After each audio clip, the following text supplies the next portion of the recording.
why I love poetry. So, on deck is Dream Catcher. Up next is Chevan Guthrie. Clap it up for Chevan. Clap it up.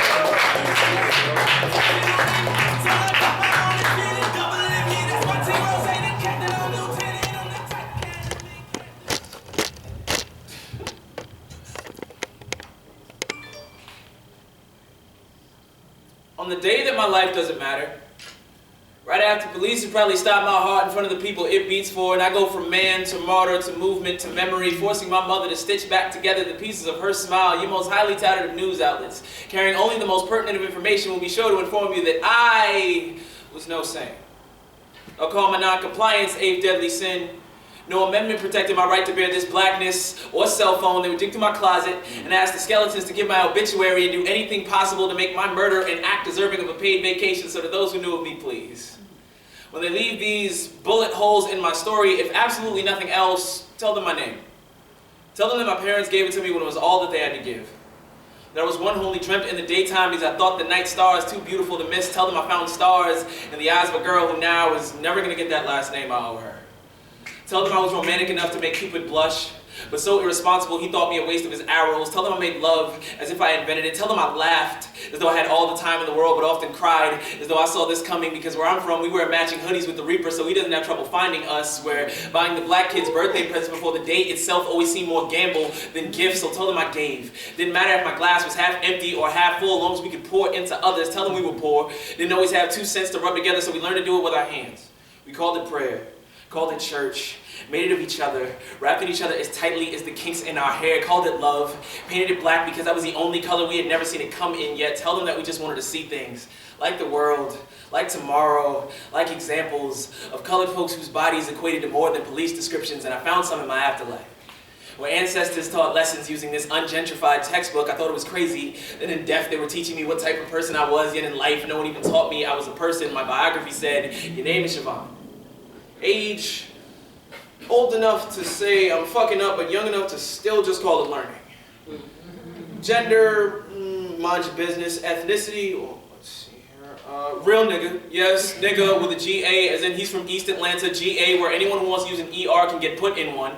The days I prayed turned my tongue into a prosperous weapon. It was sharp as the pocket knife that walked me home at night. I've been 10 toes down since 10 years old, attended the School of Hard Knocks and graduated summa cum laude. I loved like I spoke, loud as hell, often without thinking, but never ever without purpose. I was 6 feet tall, and mama said stand every damn inch of it. Like a lot of black boys, I learned to love basketball before myself. I often measure my masculinity in my vertical leap. I never knew what the hell that meant, because I was a Virgo, and I never knew what the hell that meant, except that I was born in September, which means I was born, which means I had to have had a mother, which means I was somebody's son, so tell them I shined, as though I was somebody's son and often burned, as though I was somebody's son, one that only dreamt in the daytime, because I thought the black sky was too beautiful to miss. I called it Heaven's Tinted Window.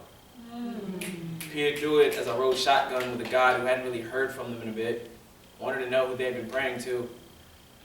And if by any chance it was Jesus, I wonder if he's told them that being perfect never exactly kept him from being killed. So when they tell you that I was no saint, tell them they're right. And then tell them it doesn't matter. Woo!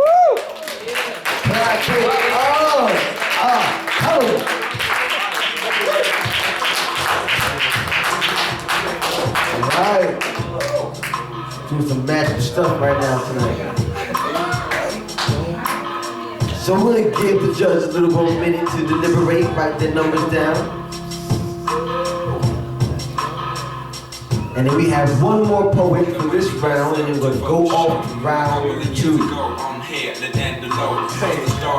Something good. Where me and my nigga broke the martyr. Alright. So, last for this round 1, contestant number 4. Calling on up. Dream Catcher, clap it up, clap it up. Clap it up, clap it up.